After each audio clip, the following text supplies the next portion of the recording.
নিয়মিত নলবাহিত জল পাওয়া যাচ্ছে না। অভিযোগ পূর্ব বর্ধমানের কালনার নপাড়া গ্রামের বাসিন্দাদের। আশ্বাস দিয়েছেন পঞ্চায়েত সমিতির হর্তাকর্তারা। বাড়িতে নলবাহিত জল নিয়মিত পাচ্ছেন না অনেকের বাড়িতে এখনো পৌঁছয়নি জলের পাইপ, আবার কারো বাড়িতে জলের পাইপ পৌঁছলেও নেই জল এক ফোঁটা। কালনার আনুখাল পঞ্চায়েতের নপাড়া গ্রামে এমন অভিযোগ ঘরে ঘরে। জল আর কি আসছে না। এটা কি জল পাচ্ছ না? এই তো এই কল। হ্যাঁ, পাইপ কলে জল পাচ্ছ? পাচ্ছি না।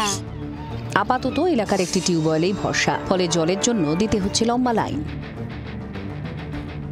একটাই কল এখন। দিয়ে কি মানে খুব অসুবিধা হচ্ছে? হ্যাঁ, অসুবিধা হচ্ছে, লাইন দিতে হচ্ছে কলে। খাবার জলের অসুবিধা, এইটা তো এখন খেতে পারছি না। এটা এখন জলটা ভারী বা একটু ময়লা ময়লা আসছে। অভিযোগ, গ্রাম পঞ্চায়েতকে জানিয়েও কোনো সুরাহা পাননি গ্রামবাসীরা। পঞ্চায়েতে তো বলা ছিল, দরখাস্ত দেওয়া হয়েছে, এখনো পর্যন্ত সারতেও এলো না।